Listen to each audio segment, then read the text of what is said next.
আমরা অনেকেই পশ্চিমাদের টোপে পা দিয়েছি যে মসজিদ মাদ্রাসা সব তো ঠিকঠাক চলছে, আমাদের পলিটিক্স নিয়ে কথা বলার দরকার নাই, আমাদের ইসলামী রাষ্ট্র ব্যবস্থা কায়েম নিয়ে কথা বলার দরকার নাই, ইসলামী অর্থ ব্যবস্থা নিয়ে কথা বলার দরকার নাই, আমাদের জিহাদ ফি সাবিলিল্লাহ নিয়ে কথা বলার দরকার নাই। আমরা নিজেরাই আমাদেরকে এই ধ্বংসের মুখে ঠেলে দিয়েছি। ওদের জুলুমের চামড়া এত মোটা যে ওরা একটা হলের মধ্যে বসে থাকা 1000টা শিশু, একটা স্কুলে পড়তে যাওয়া 1000টা বাচ্চা, একটা হাসপাতালে চিকিৎসা নিতে যাওয়া 1000টা বাচ্চাকে একটা বোমে মিসাইল উড়াই দিবে, কিচ্ছু যায় আসে না ওদের। আজকে থেকে বাসায় ফিরে গিয়ে আপনি কনফিডেন্ট থাকবেন যে সামনে আমরা জয়লাভ করতে যাচ্ছি ইনশাআল্লাহ। আগামীকাল আমাদের জয়ের সূর্যোদয় উঠবে, এটা লেখা হয়ে গেছে। এটা আমরা সিরাতের আদলে দেখি যে নবী মুহাম্মদ সাল্লাল্লাহু আলাইহি ওয়াসাল্লাম, সাহাবায়ে কেরাম রাদিয়াল্লাহু আনহুম আজমাইন, তারা সকলে একসাথে মিলে একটা জাতি গঠন করেছিলেন, যে জাতিটা আস্তে আস্তে পুরো বিশ্বকে নেতৃত্ব দিয়েছে এবং সেই মক্কা থেকে শুরু করে মদিনা হয়ে পুনরায় মক্কা বিজয়ের মধ্য দিয়ে পরবর্তী প্রায় 1200 থেকে 1250 বছর এই উম্মাহ বিশ্ব শাসন করেছে। আমাদের উম্মার ডেফিনেশনটা ব্যক্তিকেন্দ্রিক নয়, আমাদের আখেরি নবী মুহাম্মদ সাল্লাল্লাহু আলাইহি ওয়াসাল্লামের উম্মার ডেফিনেশনটা অনেক ব্যাপক। উম্মাহ বলতে তো আমাদের পুরো মুসলিম উম্মাহকে বোঝানো হয়। আমরা পুনর্গঠন চাচ্ছি কোন জায়গার?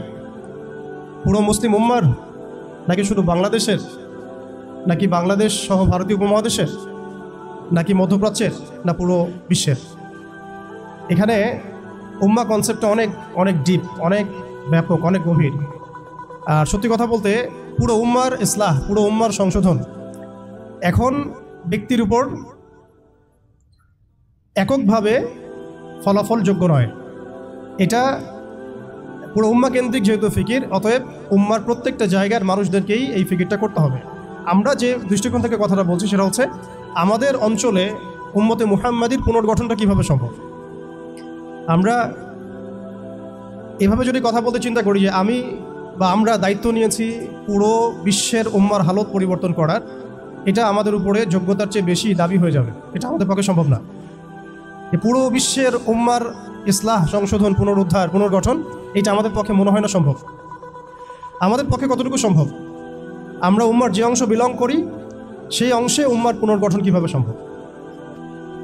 উম্মা অনেক ব্যাপক একটা শব্দ, অনেক গভীর একটা শব্দ। উম্মার মধ্যে দুটো ভাগ আছে, একটা হচ্ছে উম্মাহ তো দাওয়া এবং উম্মা ইজাবা। দাওয়া অর্থাৎ নবী সাল্লাল্লাহু আলাইহি ওয়াসাল্লাম সবাইকে দাওয়াত দিয়েছেন, এর মধ্যে কাফের, মুশরিক, মুনাফিকরাও উম্মার অন্তর্ভুক্ত। আব্দুল্লাহ বিন উবাই এবং তার অনুসারীরা কি উম্মার অন্তর্ভুক্ত নয়? ইহুদি, নাসারা, পৌত্তলিকটা কি উম্মতের অন্তর্ভুক্ত কিনা? তারা দাওয়ার অন্তর্ভুক্ত, বাট ইজাবার অন্তর্ভুক্ত নয়। ইজাবা কারা? যারা মুহাম্মদ সাল্লাল্লাহু আলাইহি ওয়াসাল্লাম যে দাওয়াতটা দিয়েছেন, আমরা দরুদ পড়ব সাল্লাল্লাহু আলাইহি ওয়াসাল্লাম, সেই দাওয়াতটা যারা কবুল করেছেন তারা উম্মত ইজাবা। এর মধ্যে আমরা পড়ছি। এখন উম্মত ইজাবার সংখ্যা আমাদের এখানে কোটি কোটি কোটি কোটি সারা বিশ্বে। এখন এমন একটা অবস্থা আমরা এসেছি যে পুনর্গঠনের প্রশ্ন উঠছে। তাহলে আমরা একটু খেয়াল করি যে উম্মার পুনর্গঠনটার প্রশ্নটা কেন উঠছে। 1 নম্বর পর উম্মা কি, এটা তো আমরা বুঝতে পারলাম, এবং উম্মার আমরা কোন অংশ এটাও বুঝতে পারলাম। পরিপূর্ণ উম্মার ইসলাহ সংশোধন আমাদের এককভাবে একার পক্ষে সম্ভব না, এটাও বুঝলাম। তবে আমাদের আঞ্চলিকভাবে উম্মার যে অংশ, আমরা এই অংশটুকুর ইসলাহ সংশোধন, পুনর্গঠন, পুনরুজ্জীবন, এগুলো আমাদের দ্বারা সম্ভব। অ্যান্ড পরের প্রশ্ন হচ্ছে যে দ্বিতীয় শব্দটা, যে পুনর্গঠন, উম্মাকে পুনরুজ্জীবিত করা, উম্মার হারানো গৌরব ফিরিয়ে আনা, এই প্রসঙ্গটা আসছে কেন? এই প্রসঙ্গটা কেন আসছে? তার মানে আমরা নিজেরাই সংজ্ঞায়িত করে ফেলেছি যে উম্মার অবস্থা আগের মতো ভালো নাই। এটা আমরা স্বীকার করেছি এবং এটা আমরা সবাই বুঝতেও পারছি। এই কারণে আলোচনাগুলো আসছে, আলোচনাগুলো আসার প্রেক্ষাপট তৈরি হচ্ছে, বা আমরা টপিকগুলো নির্ধারণ করছি যে উম্মার পুনর্গঠন প্রয়োজন, পুনরুজ্জীবন প্রয়োজন, পুনর্জাগরণ প্রয়োজন। তার মানে আমরা আগের হালতে নাই। আমরা আগের হালতে নাই, এটা মাথায় আসলে আবার এটাও মাথায় আসতে হবে, আগে আমরা কোন হালতে ছিলাম। আমরা আগে কোন হালতে ছিলাম?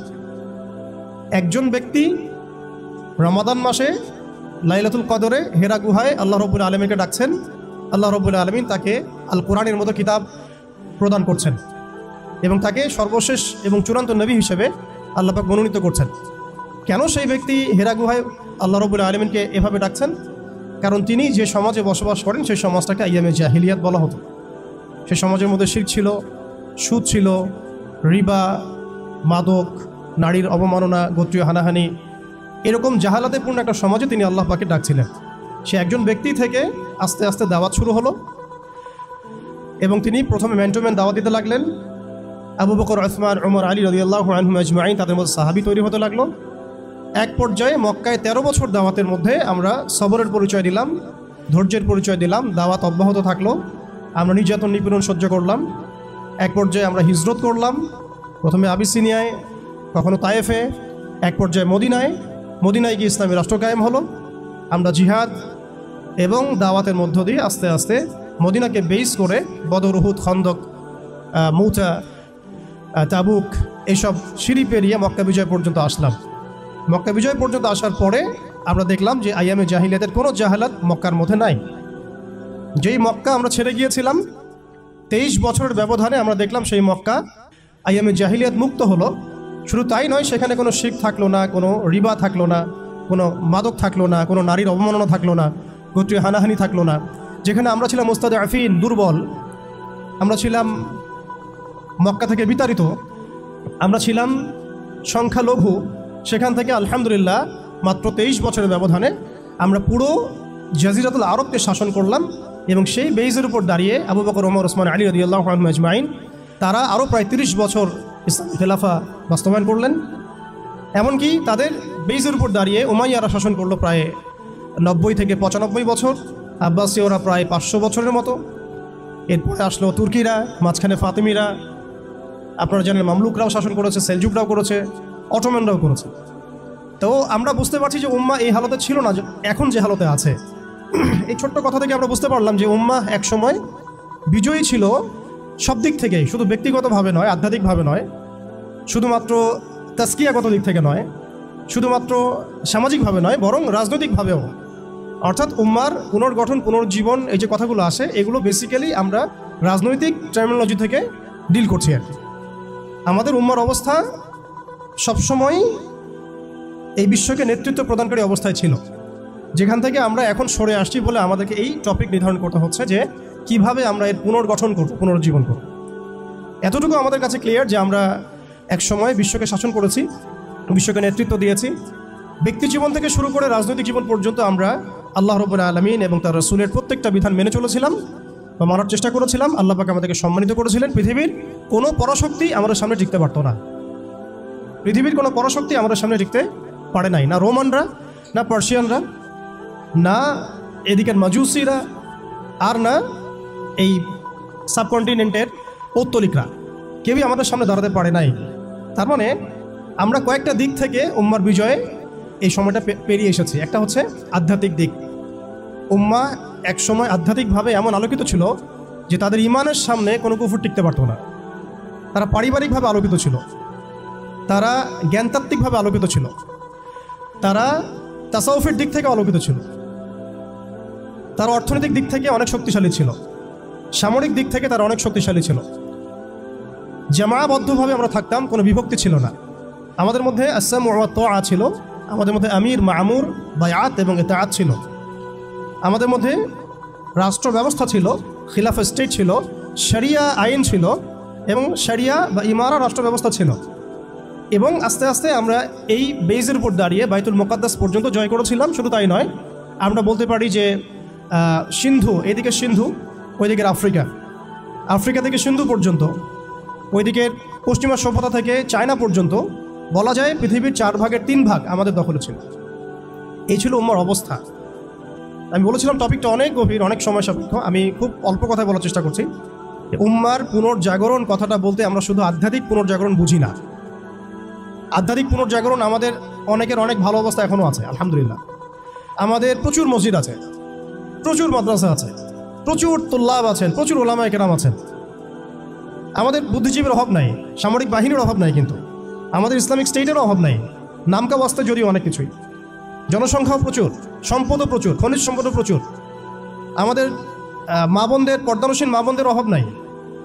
তাহলে আমরা কোন জায়গা থেকে পুনর্জাগরণের কথাটা বলছি? আসলে আমরা পুনর্জাগরণের কথাটা বলছি সামগ্রিক অর্থে, স্পেশালি রাজনৈতিক অর্থে, সামগ্রিকভাবে কিন্তু স্পেশালি রাজনৈতিকভাবে। এখন আসেন যে কিভাবে সম্ভব এই হারানো ঐতিহ্য গৌরব ফিরিয়ে আনা, এটাই মূল কথা। আসলে আমাদের মানে অনেক আলোচনা, কিন্তু মূল কথা কিন্তু অল্প হবে। মানে আসলে কিভাবে পসিবল সেই জায়গা থেকে ফিরিয়ে আসে। এখন আচ্ছা, এখন এতক্ষণ তো বললাম আমরা কোথায় ছিলাম, এখন ওই জায়গা থেকে আমরা কোথায় আসছি এটা একটু বলি, তারপরে বুঝবো ইনশাআল্লাহ ওই জায়গা থেকে আমরা কোথায় আসছি। আসলে এখন আমি একটু আগে বললাম যে আমাদের প্রচুর মসজিদ আছে, মাদ্রাসা আছে, সব কিছু আছে, এটা সত্য। ইসলামের স্বর্ণযুগে যতগুলো ইউনিভার্সিটি ছিল না, আমাদের ঢাকা শহরে গাজীপুরে তার চেয়ে বেশি ইউনিভার্সিটি আছে। ইসলামের স্বর্ণযুগে আমাদের জনসংখ্যা যত ছিল না, আমাদের এখন জনসংখ্যা তার চেয়ে অনেক বেশি। আমাদের মিডিয়া, প্রযুক্তি, আমাদের অস্ত্রশস্ত্র, আমাদের রাষ্ট্র, সব কিছু অনেক বেশি, কিন্তু কোন জায়গা থেকে পিছিয়ে আসি, আমরা কোন জায়গায় আছি, এটা ডিল করতে হবে। এবং ডিলিংসটা এক্সটার্নাল অবজারভেশন দিয়ে করলে হবে না, ইন্টারনাল অবজারভেশন দিয়ে করতে হবে। খিদির আলী ইসলামের মতো বাহ্যিকভাবে অনেক কিছু মনে হবে, অনেক ইসলামিক দল আছে, অনেক মুসলিমদের সংখ্যা অনেক, একটু আগে বললাম মসজিদ মাদ্রাসা সব কিছু অনেক বেশি, সবই ঠিক আছে, কিন্তু ইন্টারনালি আমাদের কিছু বিষয় দেখতে হবে। ইন্টারনালি কি নাই আমাদের মধ্যে? এক নাম্বার, ইন্টারনালি সেই রাজনৈতিক বৈশ্বিক ক্ষমতা আমাদের হাতে নাই, প্রথম কথা। এবং এটা আমাদের জন্য লজ্জা। একটা সময় ছিল যখন আমরা এগুলো সব হাসিল করেছিলাম, প্রথমে তারা আমাদের কাছ থেকে যেটা কেড়ে নিয়েছে তা হচ্ছে রাজনৈতিক ক্ষমতা। তারা আমাদের কাছ থেকে প্রথমে ব্যক্তি জীবনে ধর্মের স্বাধীনতায় হস্তক্ষেপ কেউ করেনি। কুফাররা, জায়নিস্টরা, কাফের, ফাসেক, মুশরিক, মুনাফিক, এদের যে ঐক্য জোট ছিল, তারা প্রথমে আঘাত করেছিল আমাদের খিলাফায়।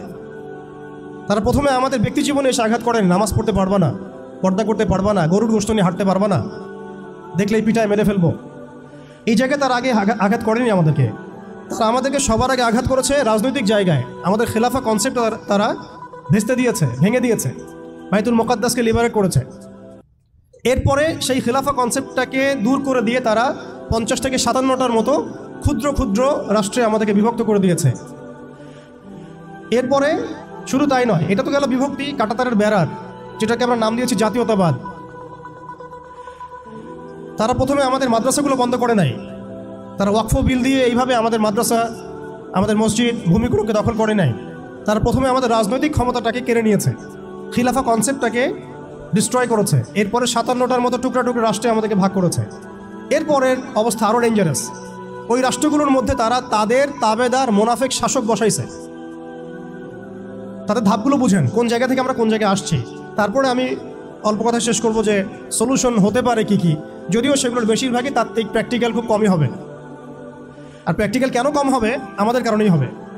কারণ আমরা অনেক কিছু বুঝি কিন্তু কাজ করতে চাই না। আমরা বুঝি অনেক কিছুই, কাজ করতে বলেন কাজের বেলা নাই, বুঝার বেলা আছে। এগুলো আমরা বুঝতে আসি 100 বছর থেকেই। কেউ বুঝেও বুঝি না, কেউ দেখেও দেখি না, শুনেও শুনি না। ওইদিকে পরে আসি, হার্ডলাইনে চলে যাবো আর কি। এখন রাষ্ট্র ভাগ করার পরে আমাদেরকে জাতীয়তাবাদে বিভক্ত করা হয়েছে। এরপরে আরও মারাত্মক যে কাজটা করা হয়েছে সেটা হচ্ছে আমাদেরকে নিরস্ত্রীকরণ করা হয়েছে। আপনি আপনার রাষ্ট্রের অভ্যন্তরে নিজের ইচ্ছায় আপনি বিশ্বের মারণাস্ত্রগুলো তৈরি করতে পারবেন না। তারা আপনাকে আইন করে দিয়েছে, ব্যান করে দিয়েছে।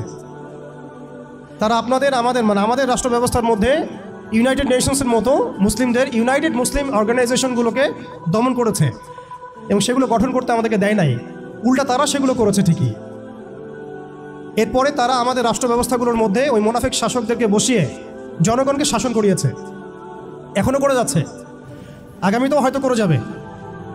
আমরা সবই বুঝি, কিন্তু আমাদের চিন্তাগুলো কেন জানি মসজিদ পর্যন্ত সীমাবদ্ধ হয়ে যাচ্ছে। এরপরে যেটা হয়েছে আরও মারাত্মক, ওই রাষ্ট্রগুলোর মধ্যে তারা 5টা, আমি বলি দেবতা, 5 দেবতা ঢুকিয়ে দিয়েছে। 5 দেবতা কি? আগে ছিল 4 দেবতা, লাত, উজ্জা, হবল আর মানাত। লাত, উজ্জা, হবল আর মানাত নিশ্চয়ই পড়েছেন আপনারা সিরাতের মধ্যে। এগুলো ছিল আবু জেহেল, আবু লাহাবদের দেবতা। তারা কিন্তু এই দেবতাগুলোর পূজা করত আল্লাহকে পাওয়ার জন্যই। তারা বলতো মা না'বুদুহুম ইল্লা লিয়ুকাররিবুনা ইলাল্লাহি যুলফা, আমরা শুধু এই কারণেই এই লাত, উজ্জা, হবল, মানাতের ইবাদত করি যাতে তারা আমাদেরকে আল্লাহ পর্যন্ত পৌঁছে দেয়। এখনও এই 4-5টা দেবতার আমরা পূজা করছি, বাট এগুলো ভিজুয়াল না, এগুলো হচ্ছে আদর্শিক, ফিলোসফিক্যাল। যেমন একটা হচ্ছে ডেমোক্রেসি, নিতে পারবে না অনেকে কথাটা, যে ডেমোক্রেসি একটা দেবতা হয়ে গেছে এখন, ইনভিজিবল দেবতা। এটা একটা দেবতা হয়ে গেছে। কি দাড়িওয়ালা, কি টুপিওয়ালা, সবাই পূজা করতেছে। সুবহানাল্লাহ। মানে অবাক হয়ে যাবেন, রিপোর্ট করছে টিভিতে, আপনারা কি চান, এই গভর্নমেন্ট কয় বছর থাক, এই গভর্নমেন্ট কয় বছর থাক, আপনি কি ইলেকশন চান, আপনি কি চান না। অডিয়েন্সের সাধারণ আমজনগণের জবাব হচ্ছে না, আমরা ইলেকশন চাই না, ইলেকশন দিয়ে কী হয়, খালি এক জালেম যে আরেক জালেম আসে, আমরা এইসব ইলেকশন চাই না, আমরা চাই ভালো কোনো সরকারি ব্যবস্থায় থেকে যাক আরও 10 বছর। মানে সবচেয়ে ভালো যে চিন্তাটা তাদের, সেটাও গণতন্ত্রের বাইরে যেতে পারে না। সরি, সবচেয়ে ভালো তাদের ইনসাফপূর্ণ যে চিন্তাটা মাথা থেকে আসে, সেইটাও এই দেবতাগুলোর বাইরে যেতে পারে না। ওই পূজার মধ্যেই চিন্তা, আমরা চাই এরকম একটা গভর্নমেন্ট আসুক, এই পদ্ধতি থাক এবং আরও 10 বছর তারা দেশ চালাক। মানে ইসলামে যে আল্লাহ প্রদত্ত একটা রাষ্ট্র ব্যবস্থা আছে, একটা ইসলামী শাসন ব্যবস্থা আছে, এই কনসেপ্টটাই নাই। নামাজ পড়ছে মাশাআল্লাহ, রোজা রাখছে, হজ উমরা সবই করছে, বাট কেন জানি পলিটিক্যালি রাষ্ট্র ব্যবস্থা ইসলামের যে রূপরেখা আছে বা ইসলামের যে একটা সুন্নাহ আছে, নবী সাল্লাল্লাহু আলাইহি ওয়াসাল্লামের যে একটা রেখে যাওয়া উসওয়াতুল হাসানা আছে, এইটাই মানুষ মানতে পারছে না বা বুঝতে পারছে না। জাযাকাল্লাহ। আপনারা অবচেতন শব্দটার সাথে পরিচিত কিনা? একটা হচ্ছে আমরা জেনে বুঝে একটা কাজ করি, একটা হচ্ছে না জেনেও করি, অবচেতন মনে। তো এটা একটা দেবতা, ডেমোক্রেসি একটা দেবতার নাম, যেটার পূজা করছে এখন মানুষ সারা ওয়ার্ল্ডে। আরেকটা হচ্ছে এইথিজম, নাস্তিকতা। একটা হচ্ছে, আমি লিখছিলাম সকালবেলা, একটা শব্দ বের হয়েছে আর কি লিখতে লিখতে, একটা হচ্ছে ডেমোক্রেসি, একটা এইথিজম, একটা ন্যাশনালিজম, একটা কমিউনিজম, আর একটা হচ্ছে সেকুলারিজম। 5টা শব্দ বললাম আর কি। এখনকার এই বিশ্ব ব্যবস্থায় ইসলামী খেলাফতকে দূর করে দিয়ে, উম্মাকে বিভক্ত করে দিয়ে, মোনাফেক শাসকদেরকে বসিয়ে ইন্টারনালি প্রত্যেকটা রাষ্ট্রে এই 5টা দেবতা বসানো হয়েছে। ডেমোক্রেসি, এইথিজম, আর বললাম কি ন্যাশনালিজম, আরেকটা কি বললাম, কমিউনিজম এবং সেকুলারিজম, DANCS, কিছুটা ড্যান্সের মতো আর কি। আসলে এরা বিশ্বকে নাচাচ্ছেই, এরা এইসব মতবাদ দিয়ে বিশ্বকে নাচিয়ে বেড়াচ্ছে আর কি। তারা নিজেরা নাচে না এগুলোতে, বরং তারা এগুলোর মধ্য দিয়ে মুসলিমদেরকে নাচায়। যদিও এটা এক্স্যাক্টলি ড্যান্স শব্দটা হয় নাই, কাছাকাছি হয়েছে আর কি। এখানে D আছে, A আছে, N আছে, C এবং S আছে। এই 5টা দেবতার শেকড় যদি এই বিশ্ব থেকে উপরে ফেলা না যায়, তাহলে ইসলামী শরিয়া, ইমার এবং খেলাফা কায়েম হবে না। এবং যখন এই বিশ্বে ইনশাআল্লাহ তাআলা আগামীতে শরিয়া, ইমার এবং খেলাফা বাস্তবায়িত হবে, তখন এই 5টা দেবতার কোনোটাই বাকি থাকবে না ইনশাআল্লাহ। এই নাপাকিগুলো থেকে পবিত্র না হয়ে বা পবিত্রতা হাসিল না করে আপনি আমি যতই একটা গ্লাসের মধ্যে মধু ঢালি, আর আপনি দুধ ঢালেন, আর কোনো শরবত ঢালেন, ওই গ্লাসটাই নাপাক। আফসোস হচ্ছে আমরা এই নাপাকিগুলো ধরতে পারছি না অনেকেই। আল্লাহ পাক আমাদেরকে ধরার এবং বোঝার তৌফিক দান করেন। এই সিস্টেমগুলো ব্যর্থ, এই মতবাদগুলো ব্যর্থ। এই মতবাদগুলো তৈরি করা হয়েছে আমাদেরকে শাসন করার জন্যে, এই মতবাদগুলো আমাদেরকে গিলানো হয়েছে আমাদেরকে ডমিনেট করার জন্যে, আমাদেরকে পশ্চিমাদের দাস বানানোর জন্যে, জায়নিস্টদের দাস বানানোর জন্যে, IMF-এর কাছে লোনের হাত পাতার জন্যে, কোনো ডিসিশন নেওয়ার আগে, রাষ্ট্রের কোনো ডিসিশন নেওয়ার আগে ইউনাইটেড নেশনসের কাছে এই ভিক্ষার ঝুলি পেতে দেওয়ার জন্যে। আমাদের চোখের সামনে আমাদের ভাই বোনদেরকে নির্মমভাবে হত্যা করলেও আমরা টু শব্দ করতে পারবো না এই জন্যে। ইভেন আমাদের দেশের 99% মানুষও যদি শরিয়া চায়, তবুও রাষ্ট্র ব্যবস্থা এটা চাইবে না, কারণ রাষ্ট্র ব্যবস্থা এই তন্ত্রমন্ত্রগুলো দ্বারা দীক্ষিত। এর মধ্যে আরও আছে মানবরচিত সংবিধান, আরও আছে মানবরচিত বিচার ব্যবস্থা, আরও আছে আল্লাহর হালালকে হারাম করে ফেলা, আল্লাহর হারামকে হালাল করে নেওয়া। পুরো একটা তাগুতি এবং কুফরি সিস্টেম আমাদেরকে দেওয়া হয়েছে। কোন জায়গা থেকে? খেলাফা অ্যাবলিশ করার পর থেকে। আমরা কোথায় ছিলাম এটা আমাদেরকে বুঝতে হবে। এখনকার প্রবলেম কি সেটাও বুঝতে হবে, ক্রাইসিসগুলো, তারপরে আসতে হবে সলিউশন কোথায়। এগুলো ক্রাইসিস। তারপরে ডেমোক্রেসি দিয়ে কি করা হচ্ছে এটা আপনারা অনেকে জানেন, কিন্তু অনেকে আবার বুঝেনও না। এটা দিয়ে আল্লাহর হালালকে হারাম করা যায়, আল্লাহর হারামকে হালাল করা যায়। এটা দিয়ে আল্লাহর জমিনে মানুষের শাসন কায়েম করা যায়। এটার ধোয়া তুলে যে কোনো মুসলিম কান্ট্রি আক্রমণ করা যায়। আরব বসন্তের ধোয়া তুলে কি করা হয়েছে আমরা দেখি নাই? আমরা দেখেছি। এগুলো দিয়ে আমাদেরকে জাতিসংঘের দাস বানানো হয়েছে, জাতিসংঘের দাস বানানো হয়েছে। সিম্পল, জাতিসংঘ ফাংশন করা হয়েছিল যাতে পশ্চিমারা, স্পেশালি জায়নিস্টরা বাইতুল মুকাদ্দাসকে লিবারেট করতে পারে, এবং তারা সেটা করেছেও। এখন এটার এক্সিস্টেন্স কেন আছে? কারণ তারা এখন পর্যন্ত মালহামা লঞ্চ করে নাই। তারা এর মধ্য দিয়ে মালহামা লঞ্চ করবে ইনশাআল্লাহ, দেখে নিয়েন।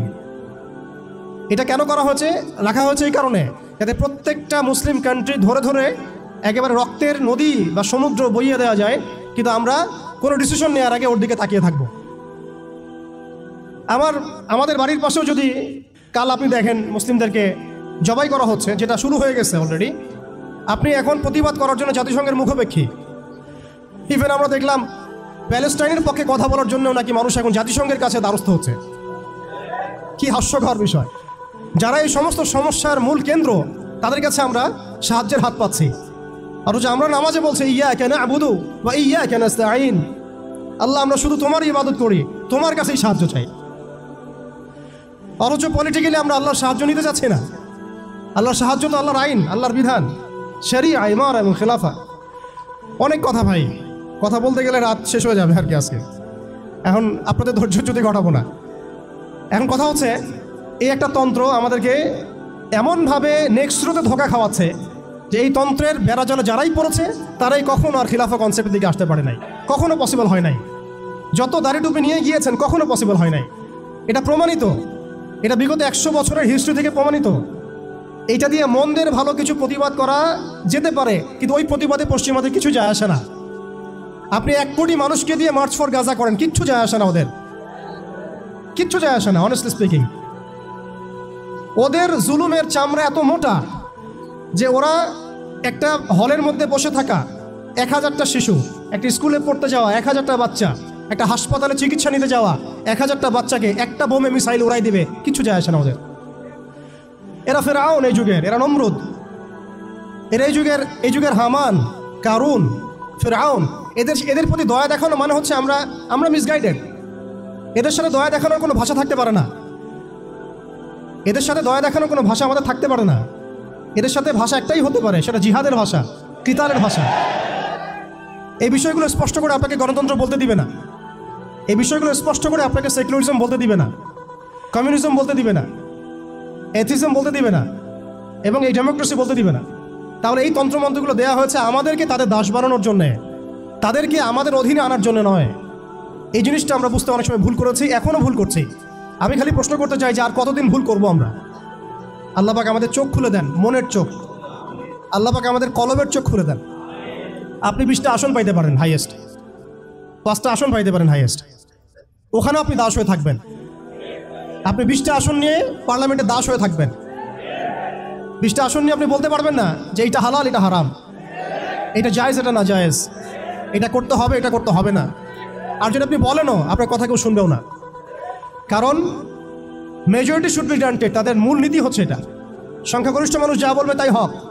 আগামীকাল সংখ্যাগরিষ্ঠ মানুষ বাংলাদেশে বলবে নাউযুবিল্লাহি মিন যালিক, যে এই বিবাহিত ধর্ষণের বিচার করা হোক, নাউযুবিল্লাহ, আর ওই পতিতালয়ে গিয়ে সময় কাটানো, নাউযুবিল্লাহি মিন যালিক, এটাকে প্রমোট করা হোক, শ্রমিকের অধিকার দেওয়া হোক। আগামীকাল মানুষ বলবে এলজিবিটির লাইসেন্স দেওয়া হোক। আগামীকাল মানুষ বলবে ট্রান্সজেন্ডারকে বাধ্যতামূলক করা হোক, আইন করা হোক। আপনি 20টা আসন নিয়ে কিচ্ছু করতে পারবেন না। বিকজ এই সিস্টেমটা দাঁড়িয়ে আছে এমন একটা বালির ঢিবির উপরে, যার উপরে কোনো ঘোড়া দাঁড়াতে পারে না। এই সিস্টেমটা দাঁড়িয়ে আছে এমন একটা ভঙ্গুর মাটির উপরে, যার উপরে আপনি কোনো প্রাসাদ নির্মাণ করা সম্ভব নয়। মাটিটাই তো ভঙ্গুর।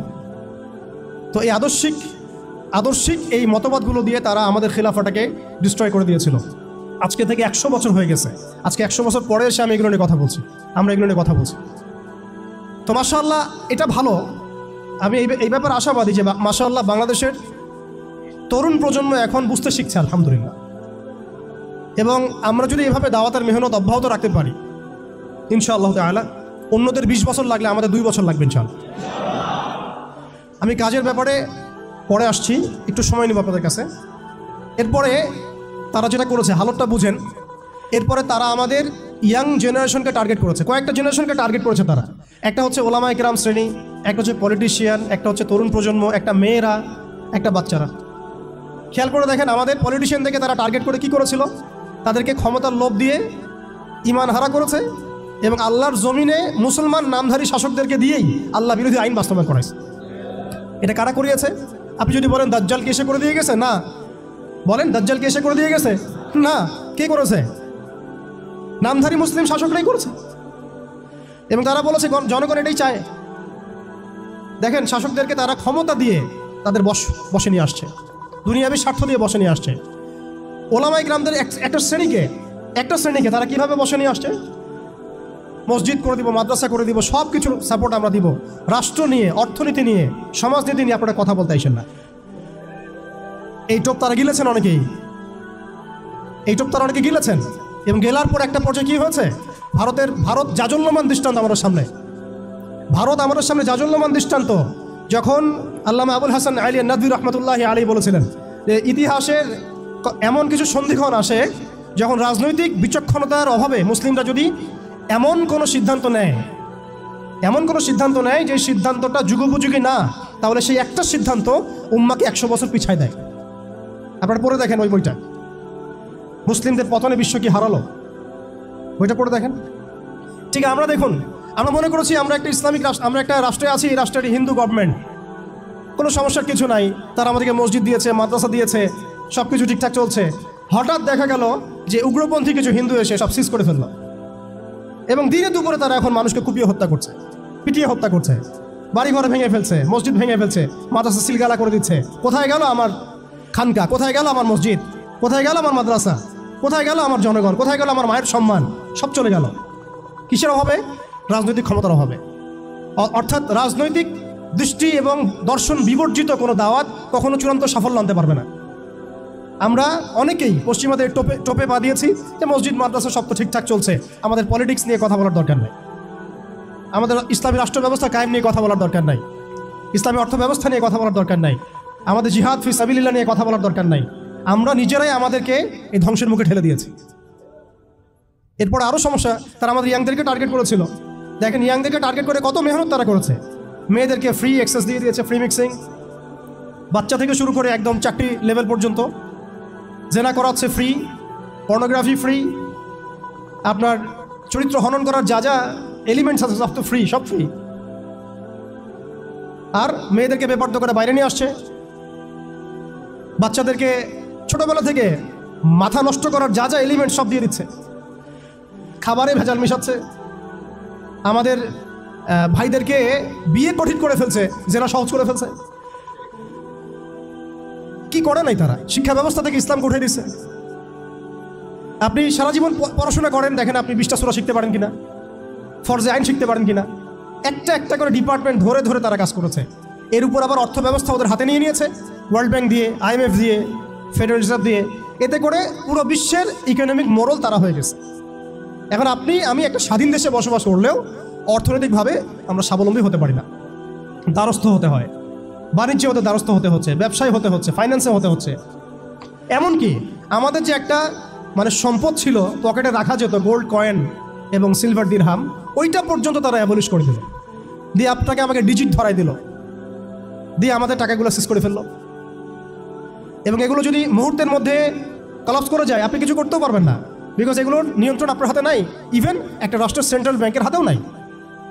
শুধু তাই না, আমাদের ইসলামিক কারেন্সি তো বিলুপ্ত করলোই, উল্টা আপনাকে সুদ ধরাই দিল, সুদের লেনদেন কারবার, সুদভিত্তিক অর্থ ব্যবস্থা।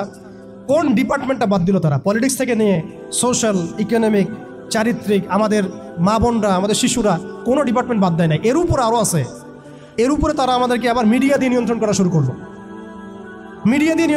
করলো, আমার এখনও মনে আছে যেদিন আমাকে ঘুম থেকে ছেড়ে দেওয়া হয়, আজকে খোলামেলা বলছে এগুলো, আস্তে আস্তে সবই বলে দেবো ইনশাল্লাহ। যেদিন আমাকে ছাড়া হয়েছে ওই দিন আমাকে বলা হয়েছিল যে আমি যদি ঘুমিয়েও থাকি তবু আমাকে ঘুমের মধ্যেও মনিটর করার জন্য মানুষ থাকবে। রাস্তাঘাটে যাওয়া তো বহুত দূরের কথা, বয়ান দেওয়া তো বহুত দূরের কথা, মাহফিল করা তো বহুত দূরের কথা, দাওয়াতের কাজ করা বহুত দূরের কথা, মিম্বরে দাঁড়ানো বহুত দূরের কথা। তুমি আমাদের চোখের মধ্যে থাকবা যখন তুমি ঘুমের মধ্যে থাকবা। তো এটা আমরা তখন শিখেছি যে মানুষের প্রাইভেট লাইফ বলতে কিছু বাকি রাখে নাই তারা। আপনি ফোন নিয়ে যা করতেছেন এভরিথিং তারা মনিটর করতে পারে, এভরিথিং। কাকে মেসেজ করতেছেন, অনেক ভাই তখন আমার সাথে দেখা করতে আসলে আমরা ইগনোর করতাম তার ভালোর জন্যই, বিকজ সে বিপদে পড়বে আমার সাথে দেখা করতে আসলে। এবং আপনি যেটা বলবেন সে বলার জায়গাটা আপনাকে দেওয়া হয় নাই, রাখা হয় নাই, আপনি ট্রিগারের সামনে আছেন। তো আল্লাহ পাকে সন্তুষ্টির জন্য কথা শুনেছি, অনেক সহ্য করেছি, মেনে নিয়েছি, গালিমন্দও খেয়েছি। আর এটাকে সুন্দর করে নাটক সাজানো হয়েছিল যে পারিবারিক কলহের কারণে আত্মগোপনে চলে গেছে। তো পারিবারিক কলহের কারণে আত্মগোপনে আমার সাথে আরও 4 জন কীভাবে গেল, আমার গাড়িও বা কীভাবে গেল, আর বাংলাদেশের গোয়েন্দা সংস্থার হেডকোয়ার্টারে আমার লাস্ট লোকেশন কীভাবে পাওয়া যায়, ম্যাপ কীভাবে ট্রেস হয়, মিডিয়া দিয়ে মানুষকে খাওয়ানো। এই কথাটা বলতে গিয়ে এখানে আসছি যে শুধুমাত্র টেকনোলজিক্যাল নিয়ন্ত্রণ ওদের কাছে আছে এমন না, ইভেন মিডিয়া দিয়ে তারা দিন রাইট নাও। এখন আপনারা এই মিডিয়াদেরকে খুব মাথায় তুলতেছেন। এখন কয়েকদিন আগে তারা ফ্যাসিস্টের পক্ষে ছিল, আজকে মনে করছেন সে আপনার দলে চলে আসছে। তাদের কোনো ধর্ম থাকে না, মিডিয়ার কোনো ধর্ম থাকে না, যেদিকে ফ্লো সেদিকে তারা যাবে। এবং যদি দেখেন আমরা এই গুটি কয়েক মানুষ কালকে বাংলাদেশে শরিয়া কায়েম করে ফেলতে পারি ইনশাআল্লাহ তাআলা। আমি বলছিলাম যে আপনি আপনার বিশ্বাসের জায়গাটাকে এতটা নরম করবেন না, এতটা সস্তা করবেন না। কারণ কাফেরদেরকে, ফাসেকদেরকে, জালেমদেরকে, মুশরিকদেরকে, মুনাফিকদেরকে এবং এই চলমান এই মিডিয়া সিস্টেমগুলোকে, তাগুতি সিস্টেমগুলোকে এত সহজে বিশ্বাস করতে নাই। তারা দিনকে রাত বানাতে পারে, রাতকে দিন বানাতে পারে। আজকে আপনাকে জঙ্গি বলতে পারে, কালকে আপনাকে ফ্রিডম ফাইটার বলতে পারে। আজকে যদি দেখে এইসব ওয়ার্ডগুলো এই সিস্টেমের এগেনস্টে যাচ্ছে, তখন আমাদেরকে তারা ট্রেস করবে, তারা উগ্র, তারা মৌলবাদী, তারা জঙ্গিবাদী কর্মকাণ্ড করতেছে, নাউযুবিল্লাহি মিন যালিক। ঠিক আছে, কিন্তু যদি দেখা যায় কালকে তারাই আবার বিজয়ী হয়ে গেছে, তখন তাদেরকে আবার তারা হাইলাইট করবে এবং তাদের পেজগুলো, নিউজ কাভারেজগুলো ভরে যাবে। অতএব মূল জায়গায় থাকেন, তাদেরকে দিয়ে কিছু যায় আসে না। ইসলামের আহলুন নিফাকদেরকে দিয়ে কিছু যায় আসে না। আমি একটা পয়েন্ট টাচ করতে গিয়ে জায়গায় এসেছি যে দেখেন আমাদের ওই উম্মার ওই গৌরবান্বিত সময়টাকে স্মরণ করেন। আমরা কোথায় ছিলাম এবং এখন কোথায় আছি, মাঝখানের এই রাস্তাটাতে ওরা আমাদেরকে কিভাবে ডমিনেট করলো, কোন কোন জায়গায় তারা আমাদেরকে মারলো। তারা কিন্তু আমাদেরকে ভাতে মারলো, অর্থনীতির মধ্যে মারলো, রাজনীতির মধ্যে মারলো, সংস্কৃতির মধ্যে মারলো, তরুণ প্রজন্মের মধ্যে মারলো।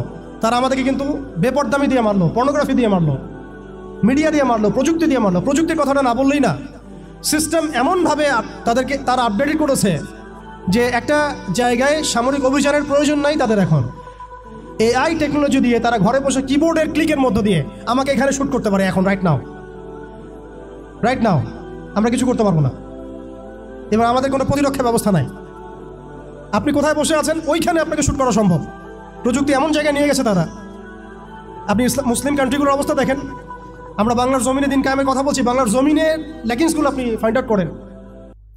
আমাদের কি আকাশ নিরাপদ, সমুদ্র কি নিরাপদ, আমাদের কি মিসাইল আছে, ক্ষেপণাস্ত্র ব্যবস্থা আছে, আকাশ প্রতিরক্ষা ব্যবস্থা আছে, আমাদের কি এরকম প্রযুক্তি আছে, আমাদের কি ইমানদার এমন মিলিটারি বাহিনী আছে কিনা। অনেক বিষয় আছে যেগুলো নিয়ে আমাদেরকে ভাবতে হবে। নাই, এটা হতাশার কোনো কারণ না। এবং আমাদের সব কিছুই লাগবে, জরুরিও না, এটাও মাথা দিচ্ছি। নাই, অনেক কিছুই নাই, এটা হতাশার কোনো ব্যাপার না। এবং অনেক কিছু যে নাই, এটা আমাদের ভীরুতারও কোনো সুযোগ এখানে রাখার দরকার নাই। ঠিক আছে, যতটা সম্ভব আমরা অর্জন করার চেষ্টা করবো ইনশাল্লাহ। কিন্তু যদি নাও হয় 100%, তবুও আমাদের ভয় পাওয়ার কোনো কারণ নাই। কারণ আমাদের সাহায্য আসবে আল্লাহর পক্ষ থেকে, আল্লাহর পক্ষ থেকে ইনশাআল্লাহ। এবং আপনারা এই আয়াতটা জানেন যে কাম মিন ফিআতিন কালিলাতিন গালাবাত ফিআতান কাসীরাতান বিইذনিল্লাহ। কত ক্ষুদ্র ক্ষুদ্র দল এই পৃথিবী থেকে চলে গেছে, যারা বড় বড় দলের উপর বিজয় লাভ করেছিল আল্লাহর সাহায্য। অতএব এটা আমি বলছি যাতে আমরা একটা যুগের সাথে তাল মেলাতে পারি, অন্ততপক্ষে কিছু প্রস্তুতি আমাদের থাকা তো দরকার। ব্যাপারটা তো এমন নয় যে আমরা গেলাম, জায়নামাজে দাঁড়ালাম, দোয়া করলাম, যুদ্ধে জয়লাভ করলাম। এভাবে কিন্তু যুদ্ধ জয় হয় নাই। আপনারা বদর যুদ্ধের ইতিহাস যদি পড়েন দেখবেন নবী সাল্লাল্লাহু আলাইহি ওয়াসাল্লাম আগের রাত্রে গিয়েছেন, বৃষ্টি হয়েছে, জায়গা দখল করা হয়েছে, আমরা কূপ দখল করেছি যাতে পানি আমাদের কাছে থাকে, সৈন্য বিন্যাস করা হয়েছে, যতটা ট্যাকটিক নেওয়ার প্রয়োজন সব আমরা নিয়েছি। তারপরে দোয়া, সুবহানাল্লাহ, দোয়া হতে হতে হতে হতে কাঁধ থেকে চাদর পড়ে যাচ্ছে। আবু বকর রাদিয়াল্লাহু আনহু এসে বলছেন যে ইয়া রাসূলুল্লাহ, যথেষ্ট হয়েছে, আপনি থামেন, আল্লাহ আপনার সাথে আছেন, আল্লাহ আপনার দোয়া ফেলবেন না ইনশাআল্লাহ। এরপরে দেখলেন 313 নিয়ে আমরা ওদেরকে হারালাম। সব কিছুর প্রয়োজন আছে। তো আমাদের অবস্থাটা এখন এমন একটা জায়গায় আছে যে ওই খিলাফা যাওয়ার পর থেকে উম্মাহ আজকে এই জায়গায় চলে আসছে। এটা একদিনে হয় নাই, 100 বছর লাগছে। এটা ভাই একদিনে হয় নাই, 100 বছর লাগছে। ওরা 100 বছর মেয়াদি প্ল্যান করেছিল, আরও বেশি প্ল্যান করেছে ওরা তো প্ল্যান করেছে পুরো প্যালেস্টাইনের এই হোলি ল্যান্ডটাই তারা দখল করবে। এটা ওদের প্ল্যান, এটা আমরা জানি। জায়নিস্ট প্ল্যান এইটা, ইরাকের ইউফ্রেটিস নদী থেকে একেবারে মিশরের নীল নদ পর্যন্ত ওরা দখল করতে চায়। ওরা শুধু গাজ্জা চায় না, ওরা পুরো হোলি ল্যান্ডটাই চায়, এবং এই জায়গা থেকে তারা মসিহুদ দাজ্জালের শাসন কায়েম করতে চায়, এবং তারা পুরো বিশ্বটাকেই ডমিনেট করতে চায়। যারা তার আনুগত্য করবে তাকে তারা খাবার দিবে, বাঁচিয়ে রাখবে, দুনিয়াবি সমৃদ্ধি দিবে। যারাই তাদের এই কুফরের প্রতিবাদ করবে তাদেরকে তারা আস্ত রাখবে না। এটা ওদের প্ল্যান, এটা ওপেন সিক্রেট, সবাই জানে। এদিকে তারা হাঁটছে, এই জন্যই তারা এই কাজগুলো করছে। এবং এই কারণে আপনি দেখবেন কোরআন মনে হচ্ছে যেন আজকেই নাজিল হলো। কোরআন থেকে যদি আপনি পড়েন মনে হবে আজকেই যেন নাজিল হলো। আল্লাহ পাক বলেছেন, ইয়া আইয়ুহাল্লাযীনা আমানু লা তাত্তাখিযুল ইয়াহুদা ওয়ান নাসারা আউলিয়া, হে মুমিনগণ তোমরা ইহুদি এবং নাসারাদেরকে বন্ধুরূপে গ্রহণ করো না। বা'দুহুম আউলিয়া ও বা'দ, এরা একে অপরের বন্ধু। তারা আজকে মিলে মিশে সারা বিশ্বে কি করতেছে দেখেন। বা'দুহুম আউলিয়া ও বা'দ, আল্লাহ আমাদেরকে আগেই বলেছিলেন। আল্লাহ পাক আরো সতর্ক করেছেন, ওয়া মান ইয়াতাওয়াল্লাহুম মিনকুম ফাইন্নাহু মিনহুম, তোমাদের মধ্যে কেউ যদি ওদের সাথে হাত মিলাও, ওদের দিকে মুখ ফিরাও, তোমরা তাদের অন্তর্ভুক্ত। আজকে দেখেন পুরো আরবের মধ্যে কারা ওদের দিকে মুখ ফিরাইছে, পুরো বিশ্বে কারা ওদের দিকে মুখ ফিরাই নিছে। প্রত্যেকটা সেকুলার রাষ্ট্রের শাসক ওদের দিকে মুখ ফিরাইছে, প্রত্যেকটা ডেমোক্রেটিক কান্ট্রির শাসক দেখেন আজকে ওদের দিকে মুখ ফিরাইছে। আপনি এইসব তন্ত্রমন্ত্রগুলোর কথা আগে যেগুলো বললাম, এগুলোর দ্বারা যারা শাসিত হচ্ছে তারা কেউই ওদের থেকে বিচ্ছিন্ন নয়, বরং তারা ওদের অংশ, এবং তারা ওদের পারপাস সার্ভ করতেছে ওই অঞ্চলে। দাজ্জাল কি আসলে? সে তো একটা ব্যক্তি হবে, কিন্তু দেখেন ওর সিস্টেম কিন্তু অলরেডি ডেভেলপ করে ফেলছে। সে কি প্রত্যেকটা জায়গায় পায়ে হেঁটে হেঁটে গিয়ে শাসন করবে? আপনাদের তাই মনে হয়?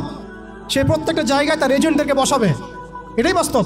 উমর রাদিয়াল্লাহু আনহু মদিনা থেকে পুরো বিশ্ব শাসন করেছেন, তিনি কি প্রত্যেকটা জায়গায় পায়ে হেঁটে হেঁটে গিয়েছেন? এটা কি পসিবল? ইসলামের প্রতিনিধি ছিল, সাহাবায়ে কেরাম বিভিন্ন জায়গায় ছিলেন তার পক্ষ থেকে। মসিহুদ দাজ্জাল অনেকটা সেম কাজ করতে পারে। দেখুন খেয়াল করে, সে তার অনুসারীদেরকে সব জায়গায় বসিয়ে দিয়েছে, সবাই তার ভাষায় কথা বলছে। বিবিসি, CNN তারা যে ভাষাগুলো চয়ন করে সেই ভাষায় আমাদের রিপোর্ট করা হয়। ওরা যে মিডিয়াগুলো, FBI, ওরা যে রিপোর্টগুলো প্রদান করে, ওই রিপোর্টের আলোকে আমাদের এখানে প্রশাসনিক বাহিনী কাজ করে।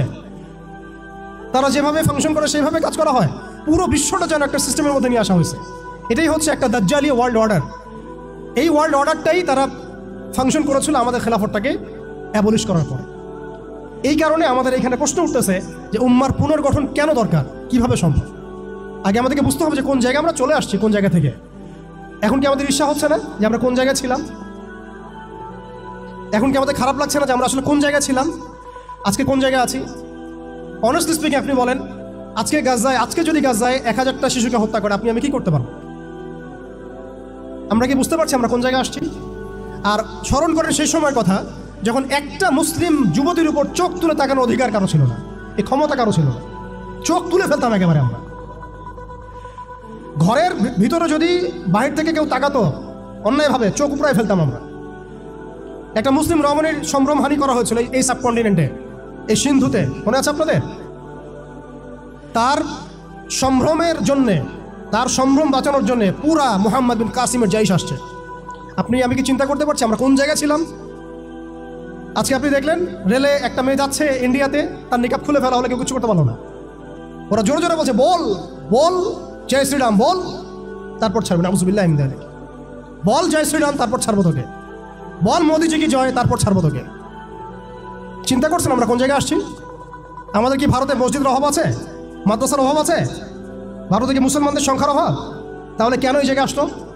একটাই কারণ, রাজনৈতিক শক্তি না থাকলে উম্মার অবস্থাই হয়।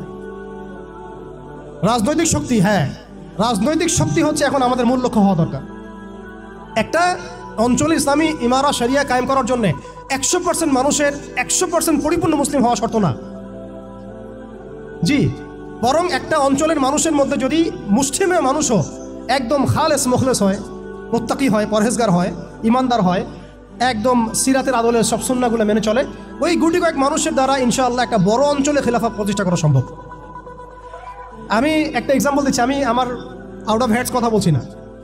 মদিনা রাষ্ট্র যখন কায়েম হয়েছে, আমাদের কি মনে হয় মদিনার 100% মানুষই মুসলিম হয়েছিল? কখনোই না।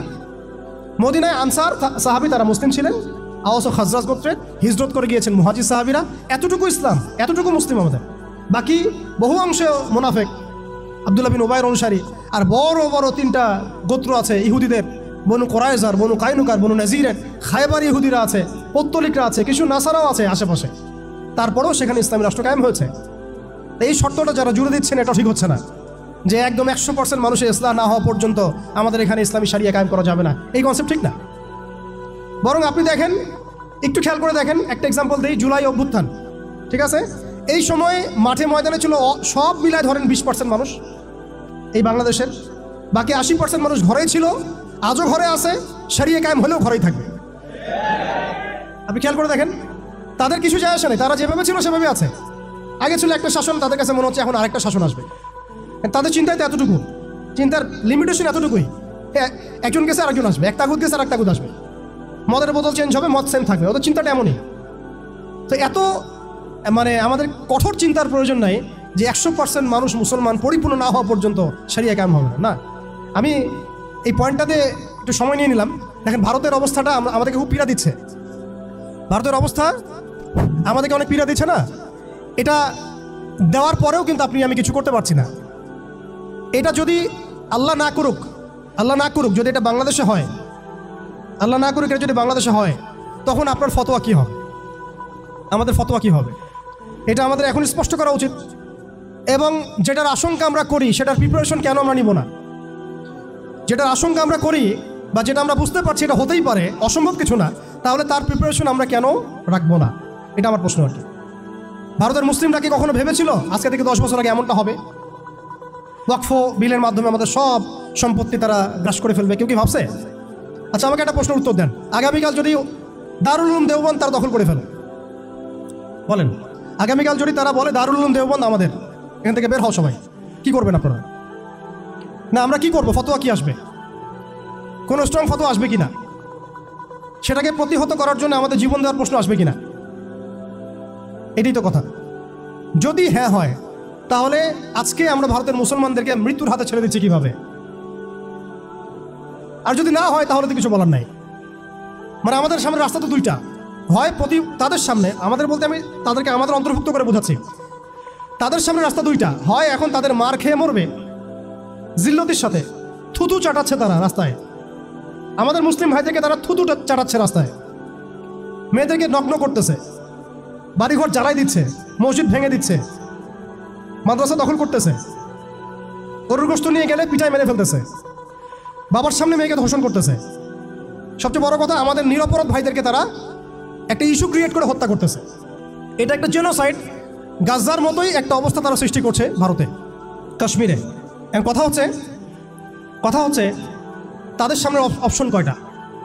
হয় তারা এই জিল্লতিগুলো সহ্য করে এভাবে লাঞ্ছনার মৃত্যু মরবে, অথবা প্রতিহত করে শাহাদাতের মর্যাদায় মারা যাবে, শহীদ হবে। এর বাইরে কোনো রাস্তা আছে কি না? এখন আমরা যদি আমাদের পার্শ্ববর্তী অঞ্চল সম্পর্কে সচেতন থাকি, তাহলে আমাদের অভ্যন্তরীণ বিষয়গুলো সম্পর্কে আমাদের সচেতন থাকা উচিত কি উচিত না? আমাদের উম্মার ফিকির অনেক গভীর, এই জন্য আমি বলেছিলাম শুরুতে অনেক কথা আছে। আসেন একটু শেষ করি, অনেক লম্বা হয়ে যাবে আপনাদের। প্রিয় ভাইরা, অবস্থাটা শুধুমাত্র আধ্যাত্মিক না, মানে ক্রাইসিসটা একটু বুঝেন, ক্রাইসিসটা শুধুমাত্র ইমানের ক্রাইসিস না, ক্রাইসিসটা শুধুমাত্র আমাদের সংখ্যার না, মানে আমাদের মসজিদের মাদ্রাসার না, আমাদের শুধু মিডিয়া নিয়ে সমস্যা না, শুধু প্রযুক্তি নিয়ে সমস্যা না, আমাদের ইন টোটাল ব্যক্তি জীবন থেকে নিয়ে পলিটিক্যাল সিস্টেম পর্যন্ত প্রত্যেকটা ডিপার্টমেন্টেই আমাদের উম্মাগত সমস্যা। তার মধ্যে সবচেয়ে বড় জায়গাটাই হচ্ছে আমরা আমাদের ওই রাজনৈতিক সে ক্ষমতা ওইটা হারাই ফেলছে।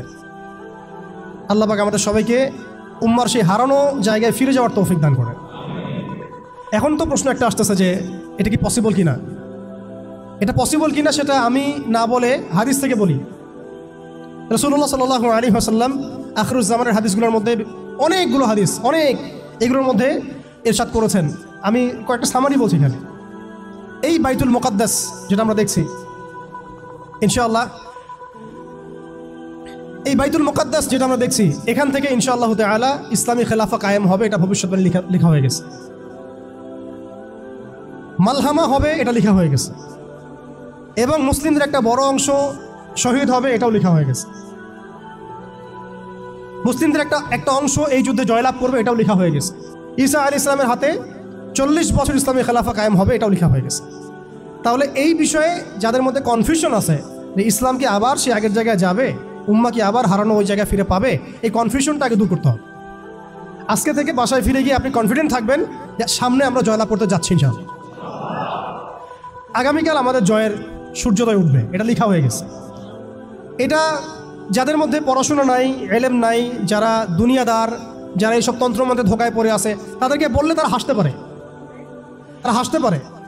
এমনকি পশ্চিমা সভ্যতা, Zionist movement, United Nations, NATO, FBI এরা সবাই হাসতে পারে যে এগুলো হবে। ওরা এগুলোকে ওই যে আসাতিরুল আউয়ালিন বলতে পারে, যেমনটা কাফেররা বলতো, প্রাচীন নীতি কথা এগুলো বলতে পারে। কিন্তু এটা মুহাম্মদ সাল্লাল্লাহু আলাইহি ওয়াসাল্লামের পবিত্র জবানের ভবিষ্যৎবাণী, কেউ ঠেকাতে পারবে না ইনশাআল্লাহ। অতএব এখন যেহেতু আমরা আমাদের গন্তব্যটা জানি, এই জায়গায় আমরা যাবো ইনশাআল্লাহ, অতীতটাও জানছি কোথায় ছিলাম, মাঝখানে কীভাবে আমরা এই জায়গায় আসলাম সেটাও জানলাম। এখন 2 মিনিটে আমি শুরু বলতে চাচ্ছি যে কোন কাজগুলো আমরা করতে হবে, আমাদেরকে করতে হবে।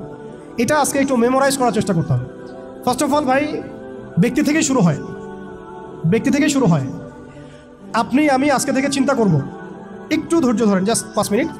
আপনি আমি আজকে থেকে চিন্তা করব যে আমরা পৃথিবীতে বেঁচে আছি কি জন্য, বলেন আমাদের বেঁচে থাকার কারণটা কি? আপনি আমি পৃথিবীতে বেঁচে আছি কেন? আল্লাহ পাক আমাকে আপনাকে হায়াতে রাখছেন কেন?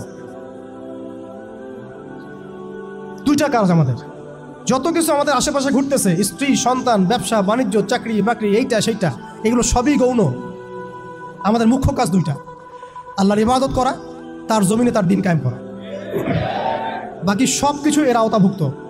ইবাদতের মধ্যে এটা ইবাদতের মধ্যে এটা কাউন্ট হবে, আমার সন্তানের প্রতিপালন, স্ত্রী ভরণ পোষণ সব ঠিক আছে, কিন্তু আমার মূল কাজ 2টা। এক, আমি ওয়া মা খালাকতুল জিন্না ওয়াল ইনসা ইল্লা লিয়াবুদুন, এর উপর আমল করব। আরেকটা আমি শুরুতে বলেছিলাম, ইন্নাল্লাহা লা ইউগাইয়িরু মা বিকওমিন হাত্তা ইউগাইয়িরু মা বিআনফুসিহিম। আল্লাহ পাক কোনো কওমের অবস্থা ততক্ষণ পর্যন্ত পরিবর্তন করেন না যতক্ষণ সেই কওম তাদের নিজেদের অবস্থা পরিবর্তনের ফিকির না করে, চেষ্টা না করে। অতএব শুরুটা ব্যক্তি থেকে হবে। আমরা সবাই নিয়াত করতে পারি ইনশাআল্লাহ যে আমরা আমাদের আগামী পুরা জীবনটা শুধু এক আল্লাহর জন্য ঢেলে দিব ইনশাআল্লাহ। আমাদের সব কাজ হবে আল্লাহর সন্তুষ্টির জন্য। মৌলিক কাজ হবে 2টা, আল্লাহর ইবাদত করা এবং তার জমিনে তার দিন কায়েমের চেষ্টা করা। 2 নাম্বার হচ্ছে ভাই, পরিপূর্ণ ইসলামে প্রবেশ করতে হবে। আংশিক ইসলাম প্র্যাকটিস করলে এখন আর চলবে না, অনেক হয়েছে। ওয়াজ তো শুনতেছেন 10 বছর থেকে।